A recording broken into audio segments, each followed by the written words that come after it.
Hello friends. आज मैं आपको कैसियो कैलकुलेटर के ऊपर कुछ इम्पॉर्टेंट कैलकुलेशंस कैसे करना वो सिखाऊंगा, जो जनरली सीए, सीएमए, सीएस या एमबीए वगैरह के लिए फाइनल के स्टूडेंट्स को ये काम में आता है। इसके पहले मैंने इसका पार्ट 1 बनाया था, जिसमें हमने एक बेसिक कैलकुलेशंस कैसे करना, जैसे प्रेजेंट वैल्यू फैक्टर फाइंड करना हो गया, present value annuity factor find करना हो गया, वो कैसे करना वो हमने देखा था। ये वाला वीडियो खास करके फाइनल के बच्चों के लिए है, ठीक है, जिसमें हम लोग एडवांस कैलकुलेशन किस तरीके से बहुत ही क्विकली कैसे करना वो हम लोग देखेंगे, ठीक है।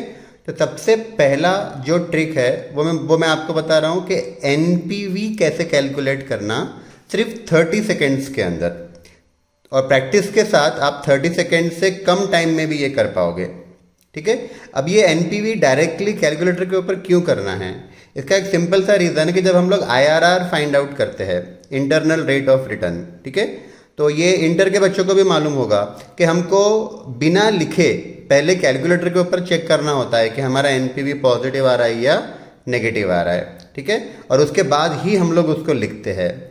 तो 30 सेकेंड या उससे कम टाइम में हम लोग एनपीवी फाइंड आउट कर सकेंगे। तो स्टार्ट करते हैं। पहली ट्रिक, एनपीवी कैसे फाइंड करना है इन लेस देन 30 सेकेंड्स, ठीक है। तो लेफ्ट साइड में आपको एक एग्जाम्पल दिख रहा है स्क्रीन के ऊपर, पहले वो एग्जाम्पल आप एक बार देख लो। ईयर में देखना 3 ईयर्स है, cash flow 1000, 2000, 3000, present value factor 10% का मैंने लिया है, और कैश फ्लो को प्रेजेंट वैल्यू फैक्टर से मल्टीप्लाई करके उसकी मैंने प्रेजेंट वैल्यू दिखाई है, ठीक है। और total present value of cash inflow आया 4816 आया। उसमें से present value of cash outflow 4000 minus किया है, और हमारा एनपीवी आया 816, राइट। अब अगर मैंने इसको बुक में लिखा होता, डायरेक्टली सॉल्व किया होता, तो मुझे इस तरीके से करना पड़ता था, राइट। अब हम डायरेक्टली 816 कैलकुलेट करेंगे 30 सेकेंड से कम में। शायद पहली बार आपको थोड़ा टाइम ज़्यादा लगे, लेकिन सेकेंड या थर्ड टाइम जब आप करेंगे तो आपको ये 30 सेकेंड से भी कम में आपका एनपीवी आ जाएगा, राइट। किस तरीके से करना है मैं आपको बता रहा हूँ, और ये कैसियो कैलकुलेटर के ऊपर ही हम कर सकते हैं, ठीक है। तो देखो, जब हमारा डिस्काउंट रेट है 10%, तो हम क्या करेंगे, 1.1 करेंगे। 0.1 किया है क्योंकि 10% डिस्काउंट रेट है, ठीक है, और दो बार डिवीजन का बटन प्रेस करेंगे।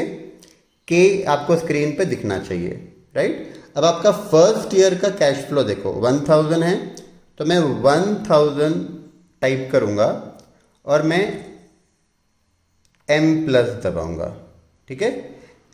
हमको याद रखना है कि जो m प्लस है वो इक्वल टू का काम भी करता है, यानी m प्लस के दो काम हैं। m प्लस में एक तो मेमोरी में सेव भी हो गया, और इक्वल टू का काम भी m प्लस ने किया, ठीक है। तो देखो, जो 909 आया ये अपना 1000 मल्टीप्लाइड बाय 0.9091 करके आया, और ये मेमोरी में सेव भी हो गया, राइट। अब सेकेंड ईयर का कैश फ्लो देखना 2000 है, तो 2000 टाइप किया मैंने। अब ये सेकेंड ईयर का है ना, तो मुझे एक बार इक्वल टू प्रेस करना है, और सेकेंड टाइम m प्लस करना है, राइट। m प्लस एक बार इक्वल टू का काम करता है, तो क्योंकि मुझे रेस टू 2 चाहिए था, सेकेंड ईयर का कैश फ्लो है, तो इसलिए मैंने एक बार इक्वल टू प्रेस किया और सेकेंड टाइम मैंने m प्लस कर दिया, ठीक है। थर्ड ईयर का कैश फ्लो देखना 3000 है, तो 3000, और क्योंकि ये रेस टू 3 थर्ड ईयर का है ना, तो मुझे 2 बार इक्वल टू प्रेस करना है, थर्ड टाइम m प्लस करना है। एक्चुअली आप देखो, हम 3 बार इक्वल टू प्रेस कर रहे हैं, राइट, लेकिन तीसरी बार जब हम m प्लस करते हैं तो वो इक्वल टू का ही काम करता है। अब हमने 3 साल के कैश फ्लो को मेमोरी में डाल दिया। अब इसका MRC करो, तो देखो 4816 आएगा, ठीक है। ये हमारा present value of cash inflow आ गया। इसमें से हम माइनस करेंगे present value of cash outflow 4000, NPV आ गया 816, ठीक है। ये मैंने स्लोली बताया आपको। अब इसको किस तरीके से फास्ट कर सकते हैं, राइट। आप टाइम देख लेना, लेस देन 30 सेकेंड्स में हो जाएगा। सबसे पहले आप अपना मेमोरी क्लियर कर लो, ठीक है। मेमोरी आपका क्लियर होना चाहिए, यहाँ पर m दिखना नहीं चाहिए, तो 2-3 बार आप MRC दबा देना, तो तो ये m निकल जाएगा, राइट। मैं वही एग्जाम्पल फिर से कर रहा हूँ, देखना। 1.1 दो बार इक्वल टू प्रेस किया, फिर पहला कैश फ्लो 1000 m प्लस, दूसरा cash flow 2000 equal to m plus, तीसरा cash flow 3000 equal to m plus. MRC present value of cash inflow आ गया -4000 इज इक्वल टू किया मैंने, तो प्रेजेंट ये अपना NPV आ गया 816। ठीक है, एक एग्जाम्पल मैं बता रहा हूँ। आपके स्क्रीन के लेफ्ट साइड में देखो, मैंने दूसरा एग्जाम्पल लिया है। ठीक है, पहले ये MRC एक दो बार दबाकर यहाँ से मेमोरी क्लियर कर लेंगे।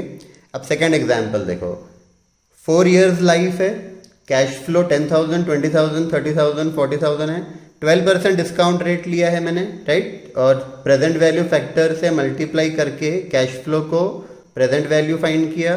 Total present value of cash inflow आया 71,648, उसमें से हम present value of cash outflow 60,000 minus करेंगे, NPV आएगा 11,648, राइट। अब हमको 11,648 NPV लाना है इन लेस देन 30 सेकेंड्स। याद रखना, जो जिस ईयर का कैश फ्लो है हमको उतनी बार इक्वल टू प्रेस करना है, लेकिन जब आप m प्लस करते हो तो वो भी इक्वल टू का काम करता है। तो जब थर्ड ईयर का कैश फ्लो आप टाइप कर रहे हो तो 2 बार इक्वल टू और 1 बार m प्लस, फोर्थ ईयर का कैश फ्लो टाइप कर रहे हो तो 3 बार इक्वल टू और 1 बार m प्लस, राइट। चलो देखो, डिस्काउंट रेट 12% है तो मैं 1.12 कर लूँगा, 2 बार डिवीजन बटन प्रेस किया, ऊपर k आना चाहिए। ठीक है, k आ गया।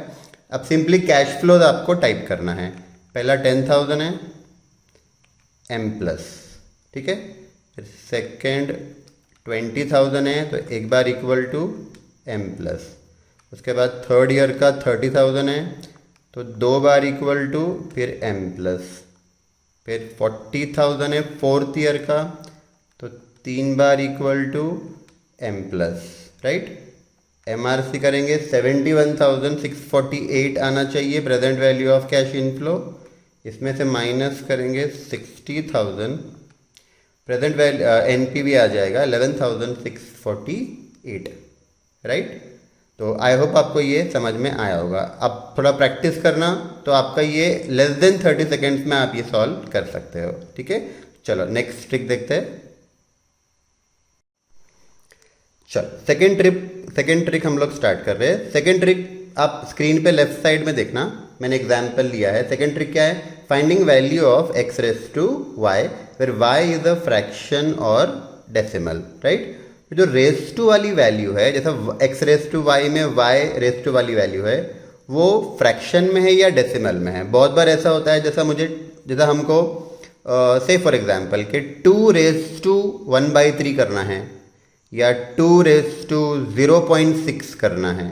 ठीक है, तो रेस टू 1/2 या रेस टू 0.6 ऐसा जब करना होता है तो बेसिक कैलकुलेटर पे थोड़ा सा डिफिकल्ट जाता है, राइट। थोड़ा सा नहीं, पॉसिबल ही नहीं है। अगर आपको ट्रिक नहीं पता तो आप ये कैलकुलेशन आप डायरेक्टली कर ही नहीं सकते हो। ठीक है, तो कैसे करेंगे, पहले मैं आपको उसके स्टेप्स बताता हूँ, फिर मैं एग्जाम्पल के साथ बताऊँगा कैसे करना है। उसके स्टेप्स देख लेना। सपोज आपको x रेस टू y करना है, तो पहले आपने x टाइप कर लेना। x मतलब जो नंबर है वो टाइप कर लेना। आपको 12 टाइम्स स्क्वायर रूट प्रेस करना है। Step number 1, 12 times square root press करना है। फिर -1 करना है। स्टेप नंबर 2, -1 करना है। स्टेप नंबर 3, जो रेस टू y की वैल्यू है, ठीक है, वो आपको डिवाइड करना है। अगर रेस टू 1/5 है, फॉर एग्जाम्पल रेस टू 1/5 है, तो डिवाइड बाय 5 करेंगे। और रेस टू 0.2 है, मतलब पॉइंट्स में है, तो मल्टीप्लाई करना, मल्टीप्लाइड बाय 0.2, राइट। फिर से बताता हूँ। स्टेप नंबर 3, अगर रेस टू 1/5 है तो डिवाइड बाय 5 करो। रेस टू 1/6 है तो डिवाइड बाय 6 करो। लेकिन रेस टू 0.5 है तो मल्टीप्लाई करो।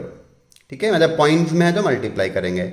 नेक्स्ट स्टेप +1 करना, और उसके बाद मल्टीप्लाई इक्वल टू ऐसे हमको 12 टाइम्स करना है। ठीक है, तो एग्जाम्पल देखते हैं तो आपको और बेटर समझ में आएगा। स्क्रीन पे लेफ्ट साइड में देखना, आपको एग्जाम्पल दिखेगा। Find value of 8 raise to 1/3। Right. 8⁻⁴ हमको मालूम है 8⁻⁴ यानी हमको क्यूब रूट फाइंड करना है 8 का, और 8 का क्यूब रूट हमको मालूम है 2 आता है, right. 2 into 2 into 2, right. 2 to the 4, 4 to the 8, यानी 8 का क्यूब रूट करते हैं तो 2 आता है। तो हमको 8 का रेस टू 1/3 करना है, यानी 8 का क्यूब रूट करना है, आंसर 2 आना चाहिए। तो कैसे करेंगे देखो, ठीक है। पहले आप 8 टाइप कर लो, 12 टाइम्स स्क्वायर रूट प्रेस करना, 1 2 3 4 5 6 7 8 9 10 11 12, -1 करेंगे। अब रेस टू 1/3 करना है ना, तो divided by 3 plus 1 multiply equal to 12 बार करना है, 1 2 3 4 5 6 7 8 9 10 11 12, 2 आ गया, राइट। तो 8⁻⁴ का आंसर हो जाएगा 2। दूसरा एग्जाम्पल देखते हैं, फाइंड वैल्यू ऑफ 256⁻⁴ अब मैंने दूसरा एग्जाम्पल रेस टू 0.25 लिया है, राइट। तो अब हम कैसे करेंगे देखना। सबसे पहले आप 256 टाइप कर लो, 256 12 टाइम्स स्क्वायर रूट प्रेस करो, 1 2 3 4 5 6 7 8 9 10 11 12, -1। अब रेस टू 0.25 है, तो मल्टीप्लाइड बाय 0.25 किया, ठीक है। फिर +1 मल्टीप्लाई इक्वल टू 12 टाइम्स करना है, तो मल्टीप्लाई इक्वल टू 1 2 3 4 5 6 7 8 9 10 11 12, ठीक है। 4 इसका आंसर आ जाएगा, राइट। तो आई होप आपको ये अच्छे से समझ में आ रहा होगा, राइट। तो ये हमारी सेकेंड ट्रिक थी। अब देखते हैं trick number 3। Trick number 3 start करते हैं। अब ये जो ट्रिक नंबर 3 है, ये CA CMA CS फाइनल के अंदर SFM सब्जेक्ट के अंदर बहुत बार ये यूज़ में आता है, जिसको हम E की वैल्यू बोलते हैं, राइट, e⁻⁻RT। तो जब हम कंटिन्यूस कंपाउंडिंग करते हैं तो हम e⁻⁻RT की वैल्यू से मल्टीप्लाई करते हैं, राइट। तो अगर मैं प्रेजेंट वैल्यू को e⁻⁻RT से मल्टीप्लाई करूँ तो मुझे फ्यूचर वैल्यू मिल जाती है, ठीक है। और वो e⁻⁻RT का जो वैल्यू होता है वो कंटिन्यूस कंपाउंडिंग फैक्टर होता है, ठीक है। अब इसका एग्ज़ाम में कभी प्रोवाइड किया होता है, कभी नहीं प्रोवाइड किया होता है, और ये थोड़ा सा कॉम्प्लिकेटेड होता है ये कैलकुलेट करना, ठीक है। तो हम देखेंगे किस तरीके से करना है इसको। तो आप स्क्रीन के लेफ्ट साइड में देखना, मैंने स्टेप्स दिए हैं, राइट। तो देखो trick number 3, calculation of continuous compounding factor e⁻⁻RT का वैल्यू हमको फाइंड आउट करना है, ठीक है। मैंने ब्रैकेट में एग्जांपल दिया है कि फ्यूचर वैल्यू को, अगर फ्यूचर वैल्यू फाइंड करना है, प्रेजेंट वैल्यू हमारे पास है, तो हम e⁻⁻RT की वैल्यू से मल्टीप्लाई करते हैं, ठीक है। अब ये e⁻⁻RT की जो वैल्यू होती है, it is very similar to present value factor, लेकिन प्रेजेंट वैल्यू फैक्टर जो होता है वो एनुअल कंपाउंडिंग करके होता है, यहाँ पर हम कंटिन्यूस कंपाउंडिंग कर रहे हैं, ठीक है। तो आपके स्क्रीन के लेफ्ट साइड में देखना, जो मैंने एग्जाम्पल दिया है, फाइंड वैल्यू ऑफ RT पहले हमको करना पड़ेगा, राइट। R होता है rate of return, annual rate of return, और T होता है time period in years, time period in years. तो मैं एग्जाम्पल ले सकता हूँ कि R सपोज 12% है, रेट ऑफ इंटरेस्ट 12% है, और टाइम पीरियड है 6 मंथ, राइट। 6 मंथ को हमको ईयर्स में कन्वर्ट करना है, तो 6 मंथ बन जाएगा 0.5, ठीक है। R 12% है, 12 इंटू 0.5 ईयर्स किया तो ये 0.06 आता है। वैसे 6% आता है, 6% को हम 0.06 बोलेंगे, ठीक है। और E की जो वैल्यू है वो 2.71828 है। आपको ये याद रखना पड़ेगा, ये कांस्टेंट वैल्यू है E का 2.71828, आपको ये याद रखना है। मैं रिपीट कर रहा हूँ, E का वैल्यू 2.71828, ये कांस्टेंट वैल्यू आपको याद रखनी है, ठीक है। तो कैसे करेंगे इसके स्टेप्स देखना। स्टेप नंबर 1, हमको टाइप करना है 2.71828, 2.71828, ठीक है, ये हमने टाइप कर लिया 2.71828। अब हम ये ई का वैल्यू आ गया, राइट। अब हमको इसको रेज टू आर टी करना है, रेज टू आर टी। जो मैंने एग्जाम्पल लिया था R 12% और टाइम पीरियड 0.5 ईयर्स है, तो R इंटू 2 करके 6% हो जाएगा, यानी हमको रेज टू 0.06 करना है, ठीक है। अब रेज टू 0.06 कैसे करेंगे, तो इसके प्रीवियस ट्रिक में जो हमने रेज टू किया था आपको वैसे करना पड़ेगा, ठीक है। तो कैसे करेंगे, जैसा मैंने बताया था 12 टाइम्स स्क्वायर रूट प्रेस करेंगे, 1 2 3 4 5 6 7 8 9 10 11 12 माइनस 1 करेंगे मल्टीप्लाइड बाय 0.06, ये अपना आर टी का वैल्यू है, ठीक है। प्लस 1 किया और multiply equal to 12 time press करना है, तो 1 2 3 4 5 6 7 8 9 10 11 12 1.06184 आएगा, ठीक है। वैसे आप अगर एनुअल कंपाउंडिंग करते हो तो 1.06 आंसर आता है, एग्जैक्ट 1.06 आता है, लेकिन क्योंकि ये हमने कंटिन्यूअस कंपाउंडिंग किया है तो आंसर आएगा 1.06184, राइट। ये आ गया e raise to are t का वैल्यू। जब हम प्रेजेंट वैल्यू अमाउंट को ये वैल्यू से मल्टीप्लाई करते हैं तो हमको फ्यूचर वैल्यू मिल जाती है, राइट। तो ये थी हमारी ट्रिक नंबर 3। ट्रिक नंबर 4 इससे रिलेटेड ही है।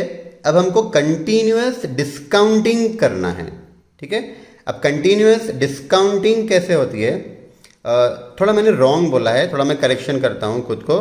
मैंने बताया था 1.06 आता है, 1.06 प्रेजेंट वैल्यू फैक्टर नहीं है, right. 1.06 is future value factor. तो अगर हम एनुअल कंपाउंडिंग करेंगे तो 1.06 आएगा फ्यूचर वैल्यू फैक्टर, ठीक है। लेकिन अगर मैं कंटिन्यूअस कंपाउंडिंग करता हूं तो 1.061843 आएगा, ठीक है। चलो, तो इसी से रिलेटेड हमारा ट्रिक नंबर 4 है। इसमें हमको कंटिन्यूअस डिस्काउंटिंग करना है, राइट। अब कंटिन्यूअस डिस्काउंटिंग करना यानी फ्यूचर वैल्यू हमारे पास है और हमको उसकी प्रेजेंट वैल्यू फाइंड आउट करना है कंटिन्यूअस डिस्काउंटिंग करके, राइट। तो जैसे I can take an example कि मुझे प्रेजेंट वैल्यू फाइंड आउट करना है, तो हम क्या करते हैं, अगर मैं एनुअल डिस्काउंटिंग करता हूं तो हम लोग कैपिटल बजटिंग में कैसा करते हैं, present value is equal to future value multiplied by present value factor. तो जो प्रेजेंट वैल्यू फैक्टर हम निकालते हैं वो एनुअल डिस्काउंटिंग करके निकालते हैं, ठीक है। लेकिन यहाँ पर हम कंटिन्यूअस डिस्काउंटिंग कर रहे हैं, तो हमारा फॉर्मूला कैसे बन जाएगा, present value is equal to future value multiplied by e raise to minus are t. I repeat, present value is equal to future value multiplied by e raise to minus are t, ठीक है। जब हम compounding कर रहे हैं तो हम E raise to are T से मल्टीप्लाई कर रहे हैं, और डिस्काउंटिंग कर रहे हैं तो E raise to minus are T से मल्टीप्लाई कर रहे हैं। यानी अगर हमको फ्यूचर वैल्यू फाइंड आउट करना है तो E raise to are T से मल्टीप्लाई करेंगे, और प्रेजेंट वैल्यू फाइंड आउट करना है तो E raise to minus are T से हम मल्टीप्लाई करेंगे, ठीक है। तो लेफ्ट साइड में आप एग्जाम्पल देख सकते हो। जैसा मैंने बताया था ना, ई का जो वैल्यू है वो 2.71828 है, तो हमको ये याद रखना है। तो पहले आप ई का वैल्यू टाइप कर लो। मैं सेम एग्जाम्पल ले रहा हूँ। सपोज आर 12% है और टाइम पीरियड 0.5 ईयर्स है, तो आर इंटू टी करके 0.06 हो जाएगा, ठीक है। अब हमको E raise to minus are T की वैल्यू फाइंड आउट करना है, तो ये कैसे करेंगे, तो सेम जैसे हमने किया था वैसे ही ई का वैल्यू पहले आप टाइप कर लो। ई का वैल्यू है 2.71828, ठीक है, ये टाइप कर लिया। अब 12 टाइम्स स्क्वायर रूट प्रेस करेंगे, 1 2 3 4 5 6 7 8 9 10 11 12 माइनस 1 करेंगे, राइट।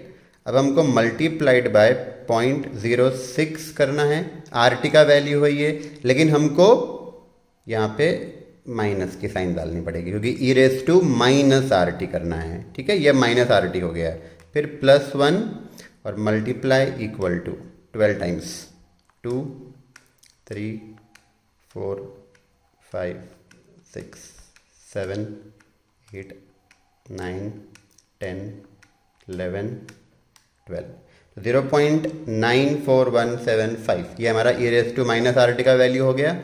अगर हम फ्यूचर वैल्यू को इससे मल्टीप्लाई करते हैं तो हमको प्रेजेंट वैल्यू मिल जाती है। ठीक है, तो आई होप आपको ये समझ में आया होगा। तो ये हमारी 4th ट्रिक थी। चलो नेक्स्ट ट्रिक देखते हैं। ठीक है, तो हमारी ये वीडियो की लास्ट ट्रिक है और ये बहुत इंपॉर्टेंट ट्रिक है। फाइनल के अंदर हम ब्लैक-स्कोल्स मॉडल यूज़ करके कॉल और पुट का वैल्यूएशन करते हैं। ठीक है, उसमें हमको D1 का वैल्यू फाइंड करने के टाइम पर LN की वैल्यू फाइंड करनी होती है। LN इज नेचुरल लॉग का वैल्यू फाइंड करना पड़ता है। ठीक है, अब नेचुरल लॉग का वैल्यू कभी कभी क्वेश्चन में होता है और कभी कभी टेबल दिया होता है, टेबल में से हमको निकालना होता है और वो एग्जाम के टाइम पे थोड़ा सा ट्रिकी होता है, टाइम कंज्यूमिंग होता है। ठीक है, तो हम लोग ये ट्रिक यूज़ करके LN का वैल्यू फाइंड कर सकते हैं। तो कैसे करना, आपके स्क्रीन पे देखो, लेफ्ट साइड में मैंने उसके स्टेप्स दिए हैं। राइट, तो एक्चुअली ट्रिक नंबर 5 है ये। Trick number 5 calculation of natural log value. और आपको ध्यान में होगा ब्लैक-स्कोल्स मॉडल में हम लोग LN of S0 upon EP करते हैं। राइट, यानी current spot rate upon exercise price करते हैं। ठीक है, तो मैंने समझाने के लिए वही सेम एग्जाम्पल लिया है। तो एग्जाम्पल देखो, suppose S0 current spot rate 105 rupees है शेयर का और एक्सरसाइज प्राइस है कॉल ऑप्शन का 100 रुपीज़। राइट, तो LN फाइंड करना है S0 अपॉन EP का। आई रिपीट, LN फाइंड करना है S0 अपॉन EP का, यानी 105 अपॉन 100 करेंगे तो 1.05 का नेचुरल लॉग हमको फाइंड आउट करना है। ठीक है, तो कैसे करेंगे, तो सबसे पहले आप टाइप कर लो स्टेप नंबर 1, जो अपना S0 डिवाइड बाई EP करके जो आपका वैल्यू आया था, मेरे एग्जाम्पल में ये आया 1.05। ठीक है, 12 टाइम्स स्क्वायर रूट हमको प्रेस करना है। 1 2 3 4 5 6 7 8 9 10 11 12। राइट, फिर आपको डिडक्ट 1 करना है, -1 कर लिया। और आपको अब एक नंबर जो कांस्टेंट नंबर है वो आपको याद रखना पड़ेगा। ठीक है, अब वो नंबर देख लो क्या है, आपको लेफ्ट साइड में स्क्रीन पे दिख रहा होगा 0.0002441726। ठीक है, तो 0.000, थोड़ा सा करेक्शन,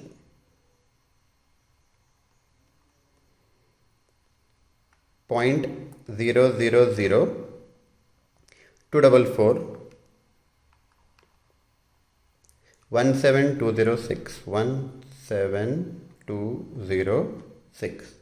ठीक है, इसे डिवाइड कर देंगे और अब इक्वल टू कर लो।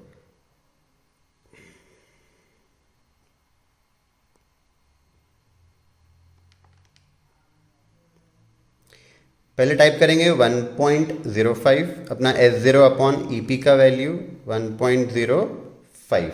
ठीक है, 12 टाइम्स स्क्वायर रूट प्रेस करेंगे, 1 2 3 4 5 6 7 8 9 10 11 12। फिर -1 करेंगे, -1। राइट, अब फिर हमको डिवाइड करना है एक कांस्टेंट वैल्यू से। वो कांस्टेंट वैल्यू है 0.00244 17206। ठीक है, आपको ये वैल्यू याद रखनी पड़ेगी। ये कांस्टेंट वैल्यू है 0.00244 17206 और इक्वल टू कर लेना। ये आपको LN का नेचुरल लॉग का वैल्यू आपको मिल जाएगा 0.04878। ठीक है, तो आई होप आपको ये समझ में आ रहा होगा। थोड़ा प्रैक्टिस करेंगे तो इसमें परफेक्शन आ जाएगा। राइट, चलो, थैंक यू वेरी मच।